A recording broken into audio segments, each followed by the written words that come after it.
আসসালামু আলাইকুম। আপনাদের মধ্যে অনেকেই আছেন যারা টাকার স্বল্পতার কারণে অনেক কোর্স করতে পারেন না। তাদের জন্য আমি ইউটিউব এবং ফেসবুকে ধারাবাহিকভাবে কিছু ভিডিও প্রদান করব, সেটা হচ্ছে ম্যাজিক ম্যাথ বইয়ের উপর বেস করে। আমার এই ম্যাজিক ম্যাথ বই থেকে আমরা ধারাবাহিকভাবে এই ভিডিওগুলো যে দিব, একেবারে কনসেপ্ট এবং হচ্ছে শর্টকাট দুটাই একসাথে করে পাবেন। কারণ আমার এই বইটার মধ্যে যেমন কনসেপ্ট দেওয়া আছে, তার সাথে একবারে সুপার শর্টকাট দিয়ে দেওয়া আছে। তো আমরা ধারাবাহিকভাবে এই ভিডিওগুলো যদি আপনি দেখেন, তার সাথে যদি ম্যাজিক ম্যাথ বইটা যদি আপনার কাছে থাকে, এমন হতে পারে যে আপনার আর কোনো কোর্সই করতে হচ্ছে না। তো আজকে এরই ধারাবাহিকতায় আমরা একেবারে প্রথম চ্যাপ্টার থেকে আমরা শুরু করতেছি। প্রথম যেই চ্যাপ্টারটা আছে সেই চ্যাপ্টারটার নাম হচ্ছে বাস্তব সংখ্যা। আমার এই বইয়ের মধ্যে বাস্তব সংখ্যা হচ্ছে প্রথম চ্যাপ্টার। এর মধ্যে প্রথম যেই টাইপ আছে সেই টাইপটার নাম হচ্ছে স্থানীয় মান। তো স্থানীয় মান দিয়ে আমরা আসলে স্টার্ট করব। তাহলে ঠিক আছে, আমরা স্টার্ট করি। এই স্থানীয় মান বিষয়টা সম্পর্কে আমরা একটু জানি। আচ্ছা, এখানে লিখে রাখছি যে ম্যাজিক ম্যাথ বইটা কেউ যদি পেতে চান তাহলে এই নাম্বারে ডায়াল করতে পারেন। নিকটস্থ লাইব্রেরিতে খোঁজ নিতে পারেন, যদি না পান তাহলে এই নাম্বারে ডায়াল করতে পারেন 01320820854। এই নাম্বারে ডায়াল করলে ক্যাশ অন ডেলিভারিতে ম্যাজিক ম্যাথ বইটা পেতে পারেন। তো আমরা প্রথমে যদি আমরা বলি যে স্থানীয় মান, এই স্থানীয় মানটার বিষয়টা আসলে কি। বিষয়টা হচ্ছে এরকম, আমি যদি আপনাকে একটা সংখ্যা বলি, মনে করেন আমি একটা সংখ্যা বললাম যে আমি বললাম যে 81। দেখেন, এই যে 81 যে সংখ্যাটা আছে, 81 দুইটা অঙ্ক দিয়ে তৈরি। 81-র হচ্ছে একটা আছে 8 আর একটা হচ্ছে 1। আচ্ছা, আপনাকে যদি বলি 81-তে মোট কয়টা সংখ্যা আছে, আপনাকে বলতে হবে সংখ্যা কিন্তু একটি। সংখ্যা কয়টি বলেন তো? সংখ্যা হচ্ছে একটি, সেটার নাম হচ্ছে 81। কিন্তু আপনাকে যদি বলি এখানে অঙ্ক কয়টি, তখন আপনাকে বলতে হবে এখানে অঙ্ক আছে দুইটি। কি অঙ্ক? অঙ্ক দুইটি কি কি? একটা হচ্ছে 8 আর একটা কি বলেন তো? 1। তাহলে সংখ্যা আর অঙ্কের মধ্যে ডিফারেন্স আপনারা কি বুঝলেন? প্রথমত সংখ্যা এবং অঙ্ক এই দুটোর মধ্যে ডিফারেন্স কি আসলে? সংখ্যা আর অঙ্কের মধ্যে ডিফারেন্স হচ্ছে যে এই যে 81 যে নিজে একটা সংখ্যা, কিন্তু সংখ্যা তৈরি হয় যেই উপাদান দিয়ে তাকে বলা হয় অঙ্ক। এই 81 সংখ্যাটা কি কি অঙ্ক দিয়ে, মানে কি কি উপাদান দিয়ে তৈরি হয়েছে? একটা হচ্ছে 8 আর একটা হচ্ছে 1। তার মানে 8 আর 1 হচ্ছে অঙ্ক, আর 81 হচ্ছে একটা সংখ্যা। সেই জন্য আমরা এটাকে বলি দুই অঙ্ক বিশিষ্ট একটি সংখ্যা। দুই অঙ্ক বিশিষ্ট একটি সংখ্যা। তাহলে এরকম অঙ্ক কয়টি আছে? আমাদের এইটা জিনিস আগে প্রথমে জানতে হবে যে অঙ্ক মোট কয়টি আছে। অঙ্ক আছে হচ্ছে মোট 10টি। কি কি? 0, 1, 2, 3, 4, 5, 6, 7, 8, 9। আপনি পৃথিবীতে যত সংখ্যা তৈরি করবেন আপনি দেখবেন এই 10টা অঙ্ক দিয়ে আপনি তৈরি করবেন। হ্যাঁ, 0 থেকে 9 পর্যন্ত, মানে 0, 1, 2, 3, 4, 5, 6, 7, 8, 9। যে কোনো সংখ্যা তৈরি করতে গেলে এই 10টা অঙ্কের আপনার প্রয়োজন হবে। ক্লিয়ার? আচ্ছা, এখন আমি যদি বলি যে এই যে শূন্য যে আছে, এই শূন্য, আমরা তো জানি যে শূন্যের কোনো দাম নাই। কোনো সংখ্যার সামনে যদি আপনি শূন্য বসান কোনো দাম থাকবে, কিন্তু পরে শূন্য বসাইলে ওই সংখ্যাটার মান কিন্তু চেঞ্জ হয়ে যায়। সেই জন্য আমরা এই যে শূন্য বাদে যে অঙ্কগুলাকে আছে, এই অঙ্কগুলাকে বলি আমরা সার্থক অঙ্ক। এগুলোকে কি বলি বলেন তো? এগুলোকে বলি আমরা সার্থক অঙ্ক। আর শূন্য হচ্ছে নিরর্থক অঙ্ক। মানে কোনটা সার্থক অঙ্ক না? তাহলে শূন্য সার্থক অঙ্ক না। তাহলে আপনাকে যদি একটা কোশ্চেন করে কেউ, পৃথিবীতে মোট সার্থক অঙ্কের সংখ্যা কয়টি, কয়টি দিবেন? 10টি দিবেন না 9টি দিবেন? অ্যান্সার হবে 9টি। কারণ শূন্য বাদে বাকি যেই 9টি আছে সেগুলো হচ্ছে সার্থক অঙ্ক, আর শূন্য হচ্ছে নিরর্থক অঙ্ক। তো আমরা এইখানে আমরা তাহলে বুঝলাম মোট অঙ্কের সংখ্যা 10টি, তার মধ্যে 9টি সার্থক, একটি হচ্ছে নিরর্থক অঙ্ক। আর এইখান থেকে আমাদের আমাদের জিনিসটা চলে আসবে, সেটা কি? স্থানীয় মান। এখন দেখেন, স্থানীয় মান জিনিসটা কিন্তু খুবই ইন্টারেস্টিং। আমি যে 81 সংখ্যাটা লিখেছি, একটু নজর দেন। 81-তে 8 আর 1 আছে। আপনাকে আমি যদি বলি যে 81-তে যে 8 আর 1 আছে, 8 আর 1 যোগ করলে কি 81 আসে? বলেন তো, 8 আর 1 যোগ করলে কত আসে? 8 আর 1 যোগ করলে কত আসে? 9 আসে। তাহলে 8 আর 1 দিয়ে 81 কিভাবে করে হলো? আপনার মনের মধ্যে কোশ্চেন থাকতে পারে না যে 8 আর 1 দিয়ে কেন 81 হলো? তাহলে 8 আর 1 যোগ করলে তো 81 আসে না, 9 আসে। সিস্টেমটা হচ্ছে এরকম, আমরা ছোটবেলায় অনেক সময় পড়তাম যে 8, 10, 1, 81। এটা কি পড়েছেন? 8, 10, 1, 81। এই কথার অর্থ কি আসলে? এই কথার অর্থ, এই যে 8 যে সংখ্যাটা আছে এটা দশক স্থানীয় অঙ্ক। এই দশক স্থানীয় অঙ্ক হলে তার মানটা হবে 10 গুণ। মানে 8-এর মান কিন্তু 8 না, 8-এর 10 গুণ মানে হচ্ছে 80। আর 1 আছে একক স্থানীয় অঙ্ক, 1-এর মান জাস্ট হচ্ছে 1। তাহলে এই 1 আর 80 যদি যোগ করি তাহলে আসবে 81। তার মানে কি হলো যে যে কোনো একটা সংখ্যার যদি আমি মান বের করতে চাই, তাদের নিজের একটা স্থানীয় মান আছে। যা দেখতেছি 8কে 8 দেখতেছি, আসলে 8 না, এর মান আসলে 80। তার 80-র সাথে 1 যোগ করলে হবে 81।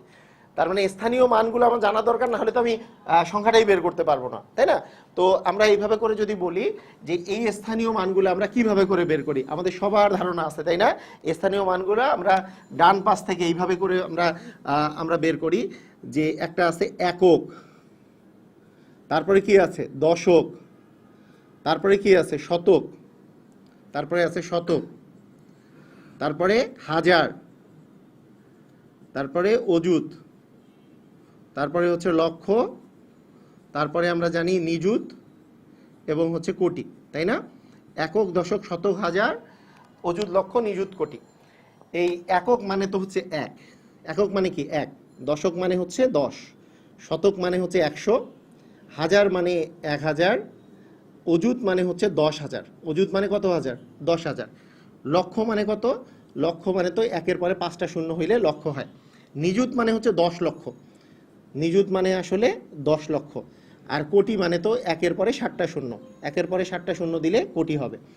তাহলে এই যে একক, দশক, শতক, হাজার, অযুত, লক্ষ, নিযুত, কোটি, এইটা যদি আমরা এখান থেকে দেখি যে একক মানে আসলে এক, তার 10 গুণ হচ্ছে দশক, তার 10 গুণ হচ্ছে শতক, তার 10 গুণ হচ্ছে হাজার, হাজারের 10 গুণ অযুত, অযুতের 10 গুণ লক্ষ, লক্ষের 10 গুণ নিযুত, নিযুতের 10 গুণ কোটি।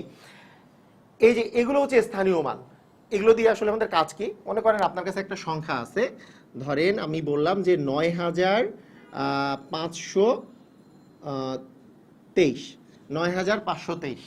তাহলে আপনাকে যদি কেউ জিজ্ঞেস করে যে 9,523 এই সংখ্যাটা কি কি অঙ্ক দিয়ে তৈরি, তো আপনি বলবেন যে 9 দিয়ে তৈরি, 5 দিয়ে তৈরি, 2 দিয়ে তৈরি এবং 3 দিয়ে তৈরি, এই 4টা অঙ্ক দিয়ে তৈরি। এখন কেউ তো আপনাকে কোশ্চেন করতে পারে, এই 4টা অঙ্ক দিয়ে তৈরি, এই 4টা অঙ্ক যোগ করলে কি 9,523 আসবে? 9,523 আসবে? কখনোই আসবে না। কেন আসবে না? কারণ 9-এর স্থানীয় মান তো 9 না, 5-এর স্থানীয় মান তো 5 না, 2-এর স্থানীয় মান তো 2 না। তাহলে এগুলোর স্থানীয় মান কি? এগুলোর স্থানীয় মান হচ্ছে 3-এর স্থানীয় মান হচ্ছে 3। কেন? 3 একক, মানে এই যে 3 যেহেতু একক, তাহলে 3 গুণন 1 মানে হবে 3, মানে এটা হবে হচ্ছে একক, তারপরে দশক, তারপরে শতক, তারপরে হচ্ছে হাজার। আচ্ছা আমি লিখেই দিই, এটা হচ্ছে একক, এটা আসতেছে আমাদের দশক, এটা আসতেছে শতক, এটা আসতেছে হাজার। ছোট করে লিখে দিছি, না দেখা পাইলেও সমস্যা নাই, এখানে আমরা দেখি। তাহলে একক যেহেতু 1 দিয়ে গুণ হবে, দ্বিতীয়টা যেহেতু দশক, 2কে আমরা 10 দিয়ে গুণ করব, তাহলে এটা আসবে 20। 5 যেহেতু শতক, তাহলে 5কে আমরা 100 দিয়ে গুণ করবো, এই যে শতক মানে 100, তাহলে আমরা এটার মান আসতেছে 500। 9 যেহেতু হাজার, তাহলে 9 গুণন আসবে 1000, তাহলে আসবে হচ্ছে 9,000, তাই না? তাহলে এইগুলো সংখ্যা যদি আমরা যোগ করি, তাহলে দেখতে পাবো এইটা আমি পেয়ে যাব যে এখানে 3, এখানে 2, এখানে 5 আর এখানে 9, মানে 9,523 তাহলে পেয়ে যাব।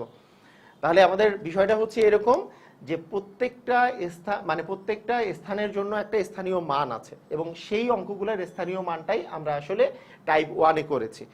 এখন ইন্টারেস্টিং ব্যাপার, এই জিনিসটা স্টুডেন্টরা ক্লাস 4 থেকে 5-এই পারে, কিন্তু একটু যদি আলাদা করে দেওয়া হয়, যেগুলো কোশ্চেন আসলে পরীক্ষায় আসে, তখনই হয়ে যায় ঝামেলাটা।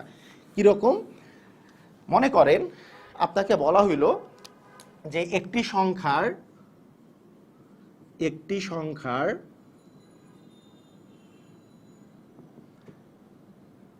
একক স্থানীয়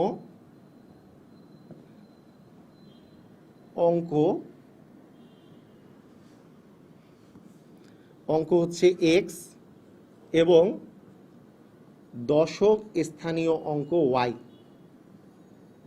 স্থানীয় অঙ্ক হচ্ছে y, হ্যাঁ, একক স্থানীয় অঙ্ক x এবং দশক স্থানীয় অঙ্ক y। সংখ্যাটি কত? দেখেন, তো অনেকে বলবে যে একক স্থানীয় অঙ্ক মানে ডান পাশে বসছে, তার মানে একক স্থানীয় অঙ্ক হচ্ছে x, তার মানে ডান পাশে বসবে, আর দশক স্থানীয় অঙ্ক y বাম পাশে বসাই দিব, সংখ্যাটা হয়ে যাবে। মানে মানুষের চিন্তা ভাবনা এরকম থাকে। দেখেন যে একক স্থানীয় অঙ্ক মানে, আমি যদি একটা এক্সাম্পল নেই যে একক স্থানীয় অঙ্ক 4 আর দশক স্থানীয় অঙ্ক হচ্ছে মনে করেন 2, তাহলে তো এই সংখ্যাটা কি 2 আগে বসবে 4, তাহলে তো একক স্থানীয় অঙ্ক 4 আর দশক স্থানীয় অঙ্ক 2, তাহলে তো 24 হয়ে গেল। তাহলে যেহেতু এরকম করে আছে, তাহলে এই যে একক স্থানীয় অঙ্ককে ডান পাশে বসাবো, দশক স্থানীয় অঙ্ককে বাম পাশে বসাবো, তাহলে এটাই হবে সংখ্যা। এটা কিন্তু সম্পূর্ণ ভুল। কারণ কি? বীজগণিতের একটা নিয়ম আছে, এইটা মানে কিন্তু 24, এই 2 আর 4 যদি পাশাপাশি বসাই তাহলে মান কত 24, কিন্তু y আর x পাশাপাশি বসাইলে এখানে কিন্তু আমি যদি এই যে y এর মান যদি আমরা বলি যে 2 আর x এর মান যদি আমরা বলি 4 তাহলে কিন্তু এটার মান 24 না, কারণ বীজগণিতের নিয়ম কি এই দুটা পাশাপাশি থাকা মানে এই দুটো গুণ করা, এই দুটো কি করা গুণ করা। তাহলে আসলে আমি যদি এই দুটো গুণ করি তাহলে তো 8 আসলো, তাহলে কিন্তু এইভাবে করে লেখা যাবে না। কিভাবে লিখতে হবে, তাহলে ওই যে আমাদের যে কনসেপ্টটা আছে, আমাদের কনসেপ্টটা কি আসলে, আমাদের কনসেপ্টটা বলে হচ্ছে এরকম যে আমাদের একক স্থানীয় অঙ্ক যেটা আছে তার মানটা হচ্ছে একক স্থানীয় অঙ্ককে 1 দ্বারা গুণ করব। x কে আমরা যদি 1 দিয়ে গুণ করি, x কে যদি আমরা 1 দিয়ে গুণ করি তাহলে তো মান হয় x। দশক স্থানীয় অঙ্ক যেটা আছে সেটাকে আমরা 10 দিয়ে গুণ করব, তাহলে মান হবে কি 10y। তাহলে সংখ্যাটি হবে অ্যাকচুয়ালি সংখ্যাটি হবে হচ্ছে x প্লাস হচ্ছে 10y সংখ্যাটা হবে। মানে আমরা একটা এক্সাম্পল ধরতে পারি, হ্যাঁ, একক স্থানীয় অঙ্ক এই যে আমি যে ধরলাম, মনে করেন একক স্থানীয় অঙ্ক 4 আর দশক স্থানীয় অঙ্ক হচ্ছে 2, তাহলে দেখেন একক স্থানীয় অঙ্ক 4 মানে 4 গুণন 1 মানে কত আসে 4, দশক স্থানীয় অঙ্ক 2 মানে 2 গুণন 10 মানে কি আসে বলেন তো 20। তাহলে এই যে গুণ করলে মানে আমাদের এরপরে যোগ করে দিলে কি 24 হয়ে যায় না, এই যে 10x প্লাস y মানে তাহলে 24 হয়ে গেল। তার মানে আমাকে যদি এই 24 করতে হয় তাহলে কিন্তু আমরা xy এইভাবে করে লিখলে হবে না, বা yx এইভাবে করে লিখলে হবে না, কারণ বীজগণিতে এটা পাশাপাশি থাকা মানে কিন্তু পাশাপাশি থাকা না, এটা কিন্তু গুণ করে লেখা। তাই এইভাবে করে লিখলে কিন্তু হবে না, আমাকে করতে হবে কি x প্লাস 10y। ঠিক আছে, আচ্ছা ঠিক আছে, আমরা আরো একটা এক্সাম্পল দেখি। তাহলে আমাদেরকে করতে হবে কিভাবে করে, যে মানটা আসলে কিভাবে করে নির্ণয় করতে হবে জিনিসটা একটু আমরা দেখি। যদি এখানে একক স্থানীয় অঙ্ক x, দশক স্থানীয় অঙ্ক y, এবং তার সাথে আমি যদি বলি যে এর সাথে আরেকটা জিনিস দিয়ে দিলাম, সেটা হচ্ছে শতক স্থানীয় অঙ্ক। শতক স্থানীয় অঙ্ক মনে করেন আমি দিলাম হচ্ছে z। তাহলে বলেন তো সংখ্যাটি কত হবে বলেন। তাহলে সংখ্যাটি হবে হচ্ছে আমাদের প্রথমে হচ্ছে একক স্থানীয় অঙ্ক আছে x, তাহলে x গুণন 1, দশক স্থানীয় অঙ্ক আছে y, তাহলে y গুণন হচ্ছে 10, শতক স্থানীয় অঙ্ক আছে কি বলেন তো z, তাহলে z গুণন হবে 100। এগুলো যোগ করে দিলে আমাদের অ্যান্সার চলে আসবে x প্লাস 10y প্লাস হচ্ছে 100z। ক্লিয়ার? এটাই আসলে আমাদের 1 নাম্বার টাইপে, আমার ম্যাজিক ম্যাথ বইয়ের 1 নাম্বার টাইপে এই জিনিসটা দেওয়া আছে, এবং এই রিলেটেড মানে কোশ্চেনগুলা আপনারা ম্যাজিক ম্যাথ বইয়ে পেয়ে যাবেন, এখান থেকে আপনারা প্র্যাকটিস করে নিতে পারেন। এর পরের ভিডিওতে আমি পড়াবো 2 নাম্বার টাইপ, সেটা হচ্ছে মূলদ অমূলদ সংখ্যা। মূলদ অমূলদ সংখ্যা নিয়ে বিস্তারিত একটা ভিডিও করব, সেইটা এইভাবে করে আমরা ধারাবাহিকভাবে ম্যাজিক ম্যাথের সবগুলো টাইপ আস্তে আস্তে আমরা সলভ করব। আপনাদেরকে অসংখ্য ধন্যবাদ, আল্লাহ হাফেজ।